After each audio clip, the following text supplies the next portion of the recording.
ఒకసారి శ్రీ బాబూజీ ఢిల్లీ వెళ్ళిన సందర్భంలో ఒక ఆమె ద్రాక్షపళ్ళను తీసుకుని వచ్చి బాబూజీ ముందు ఉంచింది. ఆ సమయంలో ఇంకా చాలామంది అభ్యాసీలు బాబూజీ గారి వద్ద ఉన్నారు.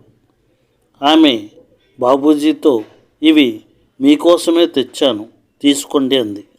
బాబూజీ ఆమె ఇచ్చిన పళ్ళను సున్నితంగా త్రోసిపుచ్చుతూ, నాకు ఇష్టం ఉండదు, నేను తినను అనగానే ఆమె ఆ పళ్ళను వెనక్కి తీసుకుని వెళ్ళిపోయింది.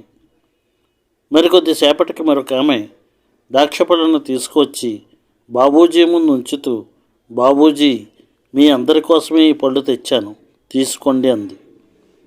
బాబూజీ ఆ పళ్ళను ప్రేమతో స్వీకరించి అక్కడ ఉన్నవారందరికీ పంచమని పురమాయించారు. దీనిలో అంతరార్థం ఏమిటంటే, ఆధ్యాత్మిక సత్సంగంలోని వారందరినీ ఒకే పరివారంగా, అంటే ఒకే కుటుంబ సభ్యులుగా భావించి సమదృష్టితో గౌరవించాలి. అంతేగాని 10 మంది ఉన్నప్పుడు ఒకరిని ఒకలా గౌరవించి మరొకరిని గౌరవించకపోవటం సహజ మార్గ అభ్యాసులకే కాదు, సామాజికంగా కూడా ఎవ్వరికీ మంచిది కాదు.